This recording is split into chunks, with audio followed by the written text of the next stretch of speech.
All right, welcome back to Inside L9, where we deep dive into all things bodyweight training, coaching insights, and what's happening inside L9, the actual gym itself and the training facility. And I'm back here with Gian and Ronaldo, and we've got a loaded episode today. I want to spend just 2 seconds introducing, or maybe getting Gian and Ronaldo to introduce themselves a little bit. Gian, could you tell us real quick? Tell us 2 seconds about your training history, how you started in body weight, and we'll do the same for Ronaldo as well. Hi guys, I'm Gian. I am one of the coaches at Fitzroy, or I manage the Fitzroy facility. I also do Friday nights at Nana Wedding, so I bounce around between both. I started training way back doing Muay Thai early on, or like Chinese martial arts, and then I got into weight training for many years. And it was only until lockdown, which forced me into body weight training. I was obsessed with weight training. I was like, I got to do something. And so I was like, YouTubing, what do I do? Like body weight stuff at home. And that's where I started. And once we came out of lockdown, I found myself a coach and I just got obsessed with like handstands and calisthenics and all the skills itself. And I haven't stopped since. So I haven't gone back to weight training. I've ditched weights. And Ditch weights now this is completely. completely, and this is my new obsession. So I was obsessed with weights and going heavy to the point where my license plate says go heavy. Now I'm going heavy with body weight. It's a different type of going heavy. Okay, follow-up question. Which in now that you've done both, which is in your mind heavier? Oh no, 100% body weight. It's a different type because you need more muscle groups, like utilizing more muscles all at the same time compared Nice. to some of the moves in weight training. Fantastic. That's what I want to hear. All right, Ronaldo, you're up. Two Oh, seconds. Let's go. so my name is Ronaldo. I'm the managing Prawn and also Nonalani. I teach in both locations as well.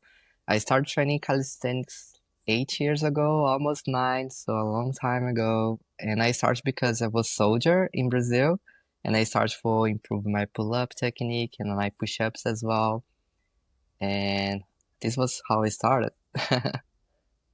So let's start with our first segment.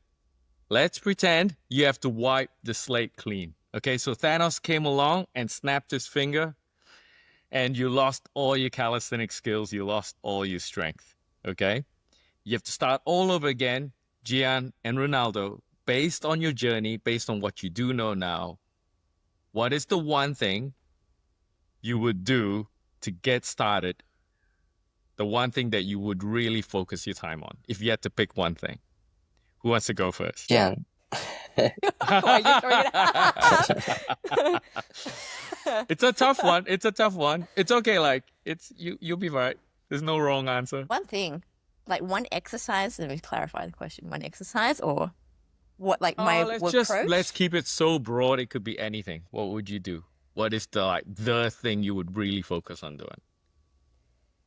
You know what? I think a lot of the focus and a lot of the guys at Fitzroy would hear it like protraction. They would laugh when I say that. Learning that really well because that chest compression, that protraction is like such a fundamental aspect in a lot of different skills. And understanding that and retracting is, I think, crucial to number one in handstands, but in your push, a lot of push exercises, and sometimes even pull, like the hollow body, and knowing how to move your body in that position. So I think learning that, understanding that, but then drilling again, like if I was to do anything, again, basics, keep drilling the basics and get really good at refining and knowing how to move your body in that way. That makes sense. Okay. Yeah, Yeah, no, it makes perfect good sense. What about you, Ronaldo? for me, definitely training more flexibility. Like I've been Oh, struggling with flexibility, so definitely flexibility stuffs. The way I started was pretty good actually. Like I focused on my foundation. Like my first year was just foundation, like pull and push and these stuffs. And when I become more stronger, I decided training skills. So because these day skills was a little bit easier for me because my foundation was very strong. But definitely my flexibility is terrible. Definitely, if I can come back, I would train more like flexibility. and these stuffs. Yeah. Yeah. Start that journey early. Yeah, my flexibility journey early. I think for me, you and I share the same story. Like if I had to go right from the beginning again, I think the big thing I learned was that the skills are hard, but not that hard. Mm-hmm. Like the skills aren't that hard. Though things like opening up the hips and getting that flexibility going, like that stuff just takes so much time So, that you have to do 5, 10, 20 minutes pretty much non-stop every day, maybe more, right? Half an hour a day. And I wish I'd started that early because then right now I'd be, yeah, I'd yeah. probably have a stolder. Do you know what I mean? Like, oh, Uh-huh. so frustrating. Yeah. Okay. Was there a drill, a particular drill that you wish you had focused on more, a very specific drill that you spend more time on as a beginner, like starting right from scratch? You wish you just did that all the time. In my case, I was focused more on the pancake. I really like pancake, but it's so far away, so probably I'm gonna spend more time in my side split, in my frog. Probably Yes. say that. The frog is so good, right? Yeah, I love frog. It's so simple and accessible, but we Yeah, just don't do enough of it. yeah. What about you, Gian? You know, I don't, I actually, I feel pretty lucky in the way that I've trained is quite holistic, like all round. So I got a bit of everything. So it's Mm-hmm. not like if I'd go back, I would do anything different. The ones I did a lot of was like the pike push-up. So good. If any beginners like keep drilling the pike push-up, it's so hard. You're doing the same movement again and again. It's like it's so hard to progress in the strength and level. But if you do persist, it pays off so much in every other skill. Yeah. Again, going back to what I said, protraction, like you learn that a lot in doing the pike push-up well, like learning to do it well. Yeah, I was fortunate with like learning to do stretching very, very much at the start of my You see, calisthenics I think journey. you were really fortunate because you actually went to a pretty good studio. I think it's called Beyond Movement, Yeah. right? And you went to train with them. And the advantage of training with someone who knows is like in a system, they force you to do Yeah, Yeah. Yeah. all. Yeah, It's like learn in from their particular, that mistakes. It's like learn these fundamentals. The stretching element is a huge kind of, I wouldn't say shortcut, but it is kind of a shortcut to a lot of the skills.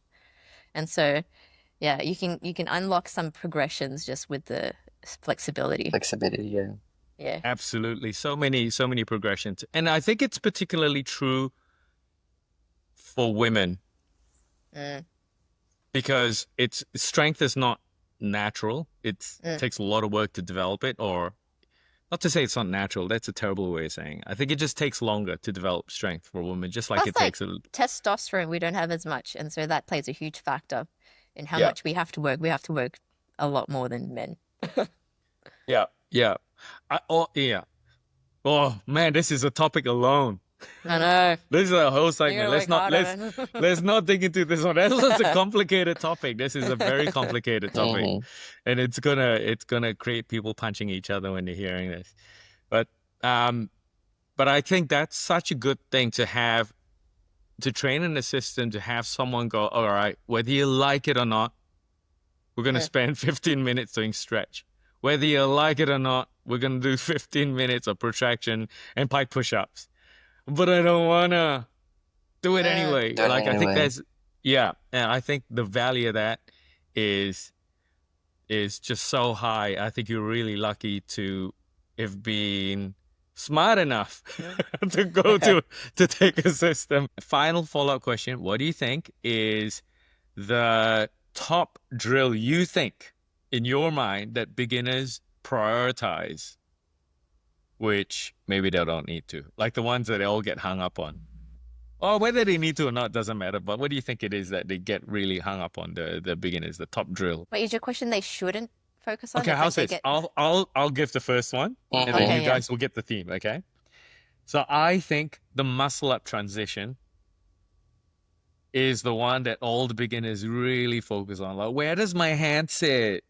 And does it go here? And they really focus on that transition a lot. And for me, it's like it's a strength deficit is the primary cause of not getting the muscle up. The explosive deficit is the main issue for me. And so it's like there's a huge fixation on where the grip position is and a huge fixation on trying to get across and working and practicing the transitions. And it's like I think it's a waste of time to practice transitions till you have a pull up that is close enough to even consider getting into a muscle up. So that's what I feel is and over fixation. I'm not saying it's a waste of time. It's worth doing once in a while, but I feel like they over prioritize it. It's like such a big thing in your mind where it doesn't need to be. But the a debate to that is there are people who are good at the pull, but then it's like their mind, it's like a mental thing. So because they haven't practiced it. Like, do you find that there's a mental barrier in terms of getting the transition? Yeah, and I think it applies to people who are close to the movement. Mm, You know, like say you got two pull-ups. It's like, well, let's not worry about the transition right now. mm, Can you pull up to the chest to the bar? No. Okay, let's focus on that. mm. Let's really get your head down, focus on that. We'll do some negatives for the fun of it, just so it's not boring. But like, let's really get down to pulling down here. Once you got that, like within weeks, we could possibly get you across on the muscle up because you're now in a drillable state. I can get you doing reps and sets of this. One more, one more, one more. Let's check a band on. Let's go for five more. You're actually in a drillable state. Right up to that point, it's not even drillable. So it's like we're over worrying about the hand positioning because even the hand positioning doesn't matter. Like Ronaldo, when you do a muscle up, I've seen it. It's just like mine. You get up to the top and then it just floats across. You're not doing anything special. You're just holding the grip normally. It just goes across, doesn't it, Ronaldo? Mm-hmm.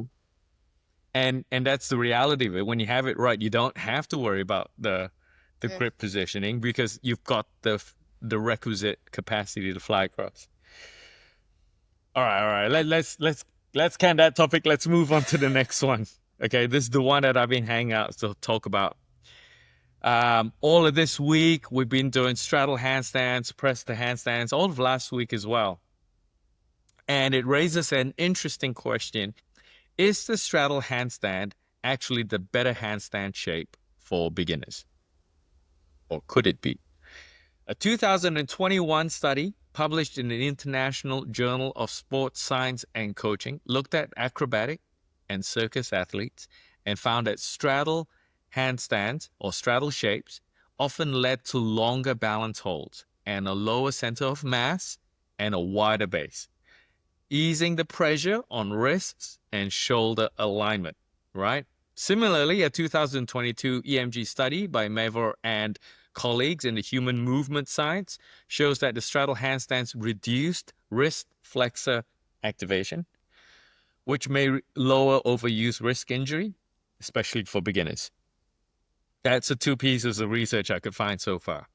Now, let's research put aside. In your experience, should beginners be starting with the handstand as a straddle in as a handstand? Should they prioritize the straight line? It's an open question. How do you feel about straddle for beginners in general? I really like the straddle for beginners. Like, for instance, the balance and like the shape as well is very important for me. And definitely, I would say it's the easiest shape. So I really like the straddle for beginners. You said it's the easiest shape. For me, yeah.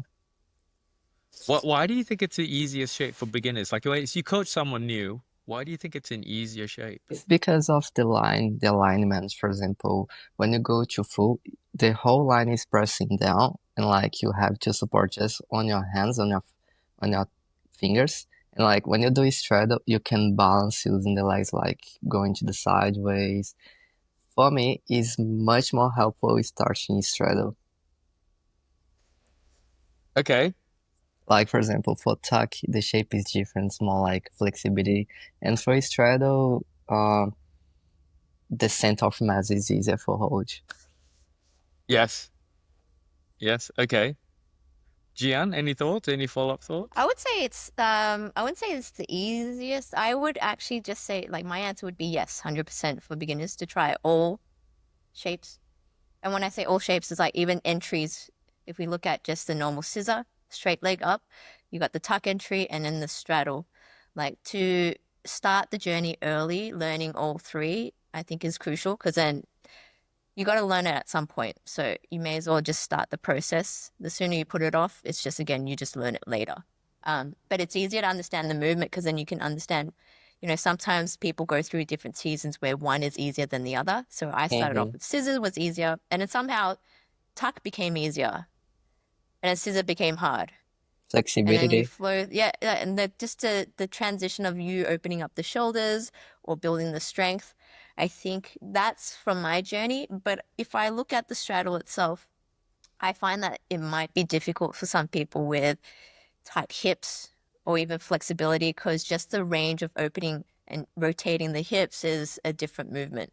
And so people might find that difficult to grasp and understand. But yeah, once you do understand, like if you can practice more on like what we spoke about earlier, like the flexibility, the pancake, it unlocks it and it helps you to understand the movement, especially like tilting the pelvis, for example, and folding down. Mm. Yeah. Yeah, that's an interesting thing. You see, in all this research, we're not talking about the different types of straddle handstands. It just said straddle handstands are easier to hold, result in longer holds. But there's no real sort of talk about the type of, and I couldn't find this anywhere, right? Any research based on the type of straddle handstands. So you've got the one where you're essentially in a full handstand and you just split your legs apart, right? That's a straddle handstand Mm-hmm. of sorts. And then you've got the one where you get your hip way over your head and then your legs are folded down a little bit to counterbalance. So you essentially have this little pike fold pancake type straddle handstand going. That's a different kind of handstand. Yeah. I think the one where you go vertical, pure vertical, and you just open your legs wide, to Ronaldo's point, is Mm. an easier handstand to balance because your center of gravity is lowered. Um, I find the one that you do have a fold on, and especially if you've got good control with a little bit of a fold, doesn't have to be much, just a tiny, tiny fold, allows you to engage the hip flex a little bit more, which allows you to also lower the balance a little bit more, and you can hold that position quite nicely. But that one can be a little bit nasty on the wrist. The advantage of the straddle handstand, the primary one, is the lowering of the center of gravity and being able to minimize movement in full. Your legs, like especially with a beginner, it flops everywhere. A shape is primarily used as me as a coach to limit the amount of movement there is in the mass that they're balancing. And if they're good at holding straight lines and like everything's sturdy, then I reckon go straight to full will probably be the easiest shape to balance. So when you say straight to full, it's the straight and straddle. Yeah, So your straight up body's to just two kind of, legs up. and Yeah, then you maybe straddle out. scissor into straight. This is a good one, yeah. Yeah, scissor into straight, Mm-hmm. like that maybe. Hard to visualize, isn't it? We need the Yeah, photo. Yeah. it's very hard to visualize. I think all three of us have different styles of teaching, which is actually the best part because then it's like we all learned it in different ways. And so, Oh well, since we're here, like I like that topic. What is your priority with a beginner? I think we all have slightly different priorities with a beginner. What's your priority with a beginner for handstands? I think like for beginners, for me, the priority is like chest the wall and how to kick up and how to belly, like these three priorities. So How in to general, bail out? yeah, in general, like when someone new comes to my class, I try prioritize these things. So for example, at the first class, they don't know how to kick up, like even how to climb to the wall. So I try explain every single point, like how open the shoulder, the hands position, and yeah, like I think these 3 points. handstand to the wall, how to kick up, and how you belly out. Okay, so let's just pretend someone just walks in right now. Mm-hmm. Okay. What is the number one objective you're hoping to get them to? Definitely, I think confidence. Make they feel confidence they can actually do the handstand one day. I think this is my priority. Because like if someone's just starting, for example, today I had a new member in my class. At the first time was her first skill, and she was very scared about handstand, like position, like handstand against the wall. And my first thing was like, say, oh, that's okay. This is safe. This is a safe place for you to try. Before she even starts to kick up, I was, okay, it's okay. Okay. Like, it's not dangerous. This was my priority. Was the Yeah, first thing. that's beautiful. What about Like you, it. Gian? Those same two questions for you. Yeah, yeah, 100%. Like, I think number one is for the new person, it's like figuring out where is your level. And Mm-hmm. what Ronaldo said, number one, it's like, again, it's like, it is daunting. It's something new, but we must try to see where you're at. And so step one is number one. It's like, how long can you hold upside down? Like an Mm-hmm. endurance hold. And then the kicking up aspect, it's like learning that too. So it's just having a crack, like just figuring out the movement. Um, what was the first question? Sorry. That was the first question. It's like, okay, in your mind, what's the priority for you? Like, what's the marker, the milestone, the thing that you're hunting for? You know, the thing you would wish for a beginner to be able to Oh, work out. yes. Um, to understand that like they need to do a lot of endurance holds. Like it's the overhead push strength is the number one focus, right? Without that, there's no figuring out like transitions or like moving the body like into like understanding chest compression. Like other movements that comes with, for example, like straddle. Like it's hard to navigate pulling the legs down into straddle position from full. When you said before, just straight and straddle, like, but to fold down into like more of a fold, like before we even get to that point, it's like you need the overhead push strength. Otherwise, a lot of the times they're on the wall, they're trying the straddle, folding down, and it's like they're trying to survive. And so number one is helping them understand like overhead push strength. That'll take time.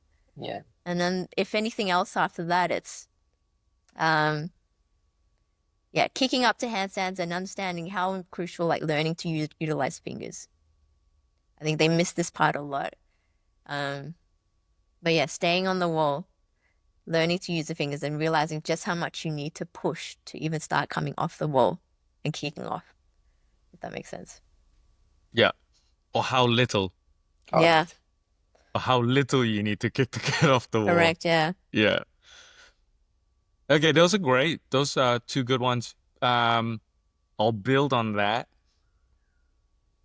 For me, it's like apart from the obvious, keep them safe, right? So you don't, I think the last thing I want to have happen is someone fall over and injure themselves Mm-hmm. because that's just going to put them off the handstand journey. And sometimes even a bailout that they felt uncomfortable looks perfectly fine to me, but they just felt uncomfortable with it. That's enough to put them off. But that's really me saying the same thing as Ronaldo. It's a confidence thing, isn't it? Mm-hmm. So for me, it is a combination of what both of you guys have said. It's a building up their confidence as well as building up the capacity is the two priority for me. It's the number one thing. I know that I can start someone on the handstand journey if I can just get them a 1.5 second hold for just a moment.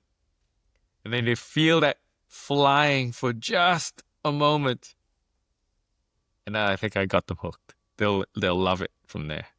You know, the moment, the very first moment you floated. Mm-hmm. Like that's what I wish for them to connect with. Um, my approach is a combination of what you both said is capacity on the wall. It's just like muscle ups. There's no point talking about transition work till you can get pull ups. It's the same thing. It's really hard to talk about handstand training if you can't hold yourself up against the wall. Mm-hmm. So the whole 30-second, 60-second thing against the wall is so important to build up. And it's not just even being able to brute force 1 minute. You want to be up against the wall, chest to wall, and be able to have a conversation in it to the person next to you. Hey, what'd you have for breakfast today? Oh man, how's work? You know, and just like the whole minute's just like yada yada, and you're just like talking to each other. You get that, and it means that if we say let's go spend the next 1 hour just kicking up, that's well within your capacity to just keep going. You're not gonna get tired doing that over and over and over again. So your use of time is better as well. It's a lot more efficient. So that's so ultra important. But it gets boring, right? If that's all you did, right up against the wall. So then I love doing all the kick ups as well, because what it turns out, it's about 10,000 to 20,000 kick ups on average before someone masters it or gets Oh, the good at it. magic number, 10,000. I love it. It's true that it's 10,000. So true. What was it? For Kobe everything. Bryant says he doesn't leave the gym until he makes 2,000 makes or something stupid like that. That means the All our ball's got to members. go.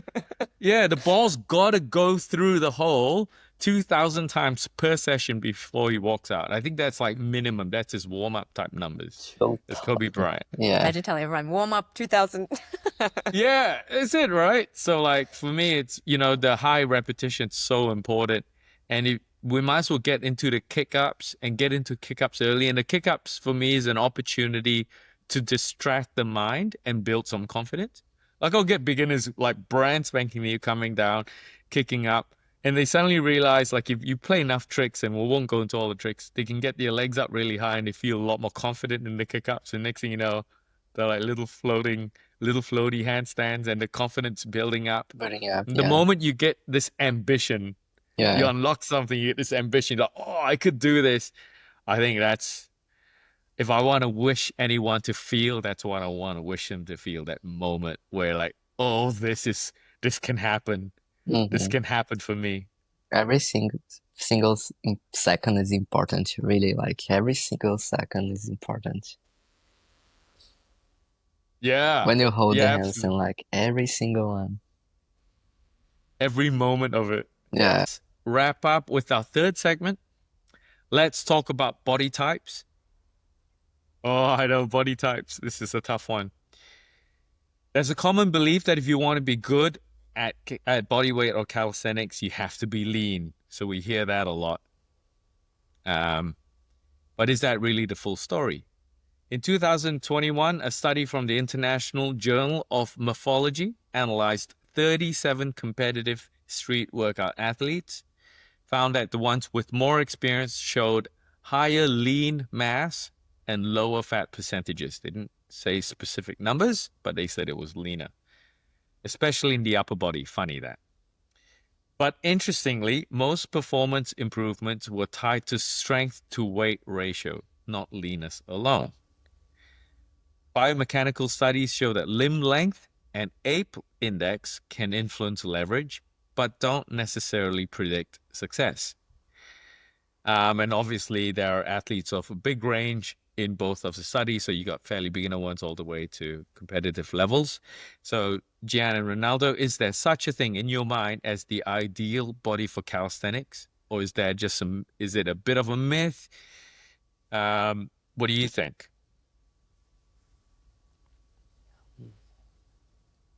I think generally, like if you look across the board, majority are lean, but that doesn't have to be the case. I don't think so. By sheer will, if you work harder than the next person, that's where you can get further than the person that's lean, if that makes sense, right? That's why it's like in the study, it doesn't actually tell you specifics, because someone could work harder, maybe have a little bit more weight, but then they're working harder in relation to actually building more strength when you look at the ratio. I love that you didn't say muscle. Hey! Yeah, I hate that, build more muscle, lower fat Yeah. mass. I like you said, build more strength. That's beautiful. What about you, Ronaldo? Any thoughts on this? I agree with Jen. I think like it's for everyone. calisthenics is for everyone. Like, so it's your journey. It doesn't matter your body. So just keep training hard, and you got that. But I mean, surely there must be some advantages and disadvantages. And, is there such a thing Yeah, as ideal? yeah. I think like background is very important as well. So what these people did in the past, like it's making Yeah, sense. Like the background is very important. So the training the background. training background, yeah.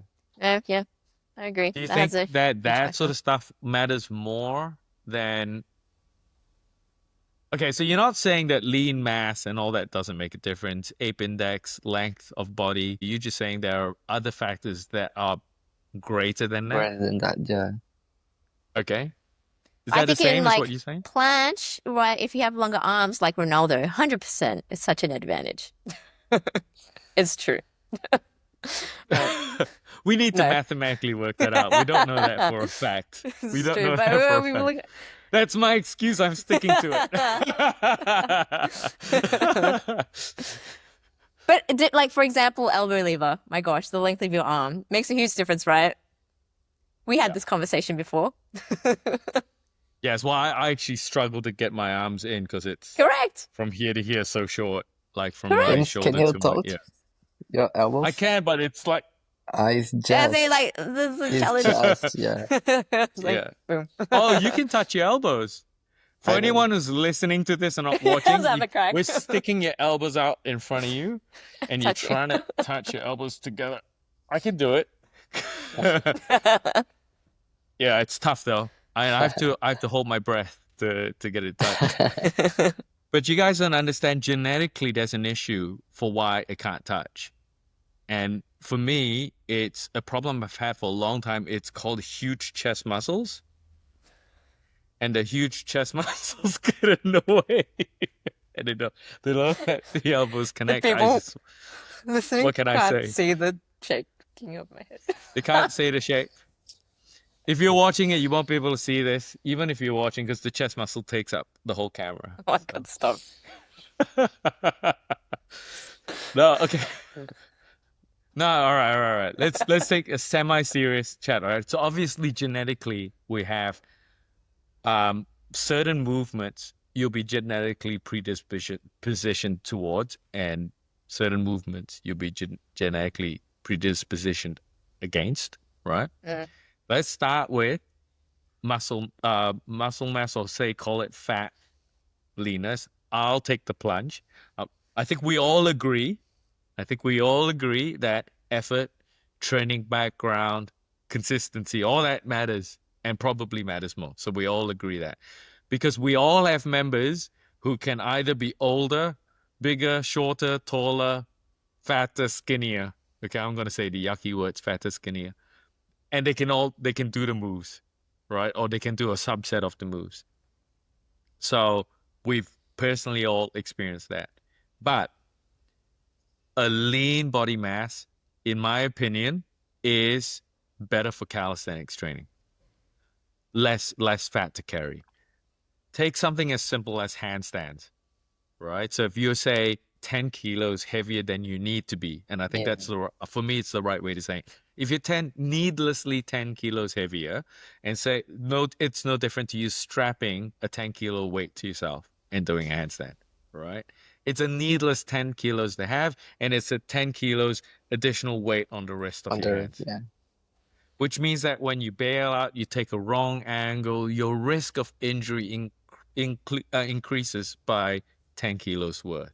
When you twist wrong, or you fail to land your hand right, or you grab the parallettes wrong, that's 10 extra kilos of risk and pressure that, while you can condition for, it's still mathematically there, 10 kilos extra more, right?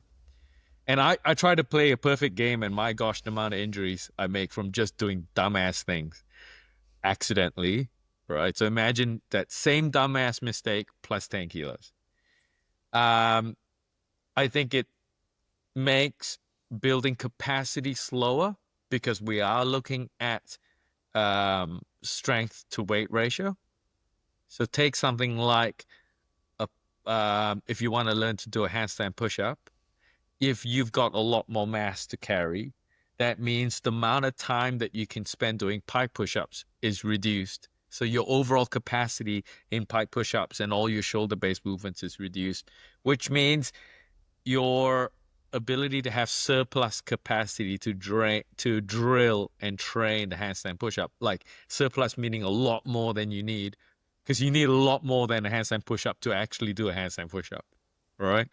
So to be able to get to that is a harder journey to get to, and it lowers the amount of time you can actually spend doing the handstand push-up, which means you're less likely to get good at it. So I feel like a higher fat count is problematic. But having said that, I don't think is as much as the bodybuilder numbers. I don't think you need to be bodybuilder lean. Though we tend to be bodybuilder lean, right? Like I think Gian, you did a fat test. Do you mind sharing? I don't know if it's a good idea even to share this, but if you don't mind sharing your body, I'll say where mine is. Like mine was, I got it as low as 9%, and I'm probably hovering at about 15 at the moment. And I don't feel disadvantaged at 15. At 15% body weight. I don't feel disadvantaged at all. Ronaldo, have you ever done the fat? No, Fat? I have no idea. I don't think you've He's got got fat on your nothing. body. No, he's got nothing. We can all agree he's got nothing. We can all agree you've got nothing, Gian. Yeah. Okay, yeah, me too. Yeah, I haven't done it. Yeah. Actually, I haven't done a test in a while, so I actually don't know. But it's pretty lean. It's pretty lean. You guys are so freaking lean. It's I think when someone looks at you, they're gonna think, "Oh man, I gotta be so lean to do this." You don't. You don't. We've got all members that aren't lean, right? They can do this. Mm-hmm. And I personally, like at 15, 16, even up to 20% body fat, I can do this. I can tell you from experience, it's not a lot of fun. It was easier at about 13 to 15% body weight. I didn't feel advantaged by dropping to 9. What do you guys Yeah, think? Body 100%. fat. Look, Yeah. it makes a huge difference. If you want to really look at the facts, yeah, 100%. You're carrying a lot more. Like Mm-hmm. it's heavy on the wrist, or even just normal push-ups. It's heavier, right? You're having to work harder, and so again, nothing stops you though, Yeah. right? Again, everything around body fat is around what you eat. I would say. You know, it's so much. A lot of people think it's the exercise, but man, actually, when you look at the diet, you don't know how much sugar you're taking. Secretly, if you track everything, like the little sauces you put in your dishes, I'm like, man, there's sugar in there. Oh, I love Yeah. So it's like such a subtle thing. So that's a whole new other topic, right? That's a whole other topic Right. on It's what so to do there. Yeah. crazy. Yeah, but yeah, 100% I agree. Like, Oh, it does I make a huge love that. difference. Yeah. But that's yeah.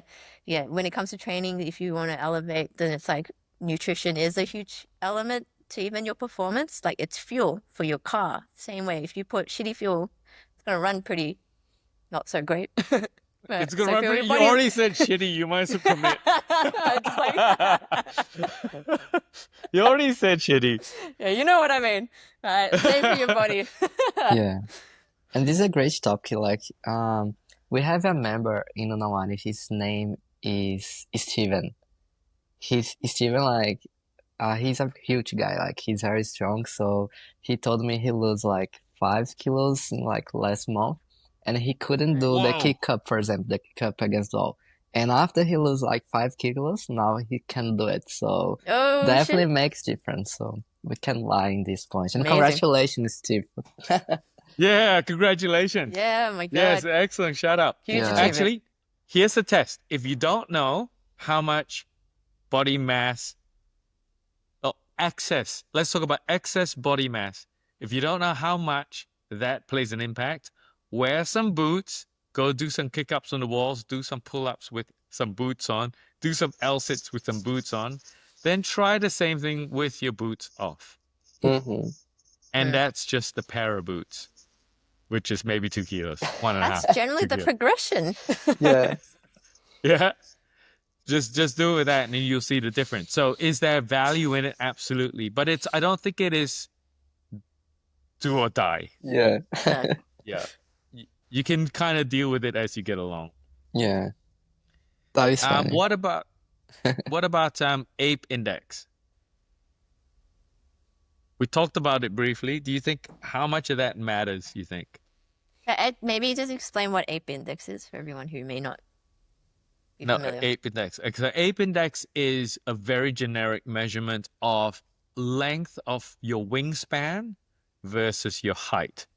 I think I'm 99% sure that's correct. So Okay. wingspan. So if you put your hands out wide, that wingspan versus head to toe. So if you've got a positive ratio, that means you've got a longer ape index. Ape is in ape, okay, versus height, right? So the longer your arms are, the more ape-like Oh you my are, God, and the shorter Ronaldo. you are. Yeah, Have you tested this? yeah, I tested. My arms definitely is longer than my body. I By told a you. little or a lot? Uh, By a little or by a by lot? a lot.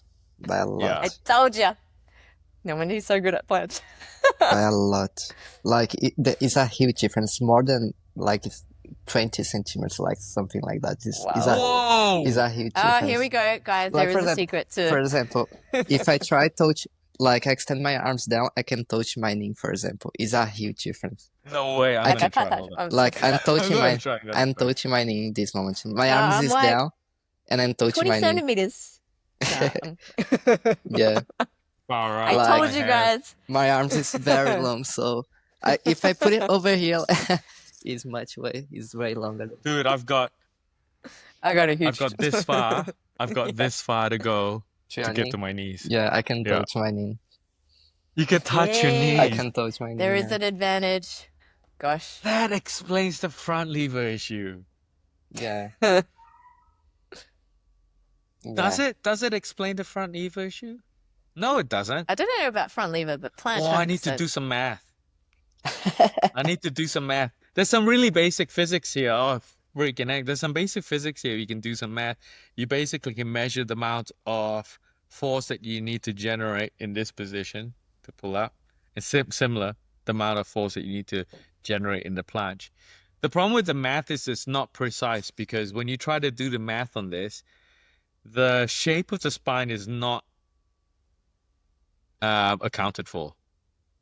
Mm.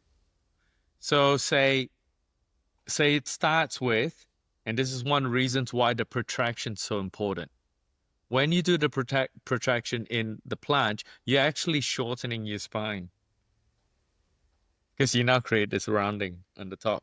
And I just recently saw some garbage on Instagram where, oh, it doesn't matter, you just lean into it. No, it matters because Definitely if matters, you've yeah. got, it definitely matters because if you got a long, if your body's long and your ape index short, having a solid protraction shortens your overall spine just a little bit.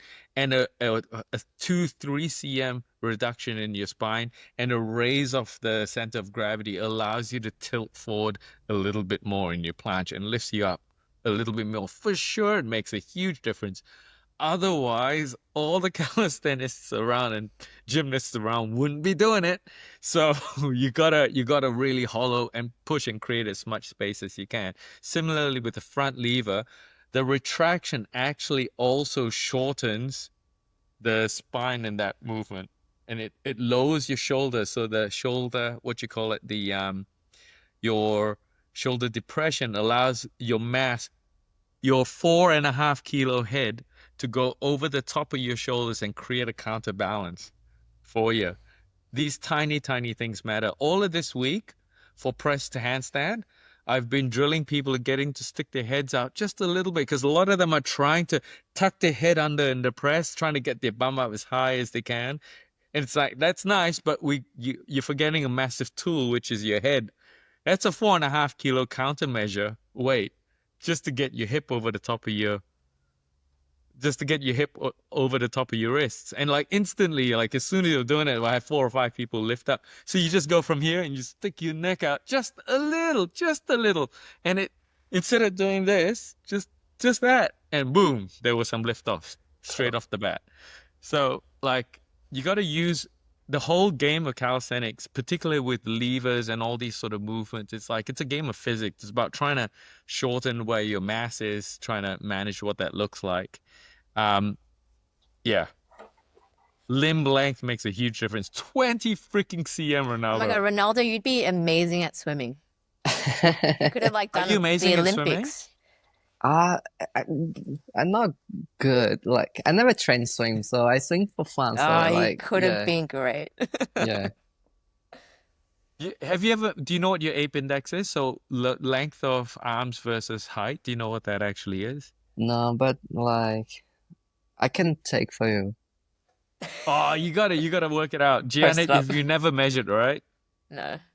Okay, so just for everyone that's listening in, if you want to go measure your ape index, what you do is maybe you could probably do this at L9. You Yeah, take yeah, two I bits of know. chalk. You do two bits of chalk on your hand. You walk straight up to the handstand wall. Toot. Then you got two markers, and you can measure that. Someone bring a bit of measuring tape in. Then you just measure your height versus that. So it's wingspan versus height. Oh man, I shouldn't have said that. Now we're gonna have to clean the wall. Yeah, be interesting to know. It'll be interesting to know. I know Anton's got a really big positive ape index as well. That's why he's got the plans too. It's not why he's got the planche. He's got the planche because he He trained worked hard. the I planche. know He we worked talked about hard. it. Yes, Yes. hard work pays off. Hard work pays all But that. All. no, it's an advantage. Very jealous. Excuse. Yeah, good excuse. Yeah, there we Yeah. are. Thanks, Ronaldo. That's an excuse, Gian. That's a terrible excuse. He's got a planche because he drilled it. I say that he's got it because he's got an ape index, and that's just out of hate and jealousy. I'm not gonna lie, it's hate and jealousy. I don't hate the guy, I love the guy. I'm so jealous. I'm so jealous. So I'm I so can jealous, Ronaldo. yeah. So I cannot do pancake because I have two ribs broken. I can say Are that you for real? for real, yeah. When I born, she's like when I born I have two ribs broken. Like if you see my belly, like I have one partial with this because of my ribs. Because this I cannot do Oh. pancake. Is a good excuse. That's a beautiful excuse. Yeah. I can't do the planche because I'm old, and that's just a matter of fact. I use it as excuse all the time, and like honestly, I gotta start killing this out of my language because I say it so much. I say Yeah. these sort of things, and I know I'm joking, but I say it so much, and sometimes I reckon I start to believe it. Yeah, definitely. I really think like the words have power. So I try to always wish good things to my life. For example, every single day in this moment, I keep saying, I'm the best one in the world. I'm the best. I say this word every single day. And like, I really believe if I can But you say, are. yeah, if I have if I have courage to say this phrase, I can realize, like, I can make this become true. And it's already true. So, yeah. Yes. Yes. No, but you already are. So we don't even say it because it's like we've got the best in the world. That's Yeah. it. It's just Yeah. it's Yeah. tough, isn't it? Because even in saying it, even in saying those sentences, you're kind of also saying you're putting, why do I have to even say it? Is like, is there a question mark in the first place? So it opens up a huge. I think I watched two movies lately. What did they call it? The Americans called it the yip yip. Yep. Yeah, and it's like when you can already do something, but the case of the yip yips is like you can already do it, but you're mentally blocking yourself from doing it. Yeah. So I don't know. It's an American thing for the probability of the one person being American watching this. Man, All right, like, let's wrap up. So let's close out with a couple of quick announcements. We are finishing off the final week of tests. I don't know if you guys are doing your Iron 100s. I really hope you're doing some Iron 100s. I'm working up the courage to get into doing mine. We have this week left, and it will be the end of the delta phase, which means we're rolling around to the alpha phase all over again, the whole alpha cycle, the whole thing starting from scratch. And it's super exciting because a couple of adjustments are going to happen. The first one is instead of doing A on Monday, Wednesday, Friday, and Sunday, we're going to do B on Monday, Wednesday, Friday, and Oh, in Sunday. the reverse. So So it's a reverse. So all the coaches, I hope you're watching and listening to this. It's the reverse because it means that if last year you were a Tuesday and Thursday person, well, you're in for a treat because this year you're going to get a completely different experience. If you're a Monday, Wednesday, Friday person, you're going to get a completely different different experience experience. Yeah. this year. So that's going to be amazing. The other big change is the Evolution program is being brought in. We're going to be trialing it starting next week. We're working with coaches. I reckon it's going to be a little bit hairy getting us going. But if you're listening to this, I hope you've got your Evolution already set up, that you've picked some of the skills that you want to hunt, and you've read some of the descriptions because the coach is going to work with you next week during class. There'll be a little time put aside to work on evolution, to work on progressions that are suitable for you. So the whole idea of evolution is to have a personalized journey and ability for you to set your own targets to drills and targets that are meaningful at your level, and to know what you're doing, take a little bit of ownership over that, and the coaches will guide you and help you unlock some of um, your personal wish list, if you will. So we've only started it with the bent arm pull. The bent arm pull is essentially your rows, pull-ups, and muscle-ups, and your push, bent arm push, which is your push-ups, dips, and handstand push-ups, right? So you're either doing one of those two to start with, and looking through those trees, you should find a skill that you want to prioritize that is appropriate for you to prioritize, and the coaches will help you work towards unlocking that in L9 program. So that's a big change coming up. Grab your phones, click on the Evolution tab, have a play with that. All right, and let's talk about next week on the show. We are deep diving into probably some talks about protein and creatine. Oh, that's That's cool. always a It's a fun good stuff. conversation. Yeah. And I want to talk about some of the toughest drills we've ever had to teach. I'm gonna think up a couple more topics as well. I think some members have asked for another uh, bang flash trash. So I've had a couple of comments saying do another bang flash trash. Sure. So I think we need to think up another category for that. So I think that's going to be coming up next week. If anyone's got any other topics, I've had a few members reach out to say that they want to participate in the show as well. I think we'd Oh, love to cool. get you on, talk about some of your stories. So that's definitely on the horizon, which I just need to reach out and organize a time with you. But it's been amazing, guys. Thank you so much for your time. Thanks, Ronaldo. Thanks, Gian. I will see you all next week. And it is a wrap.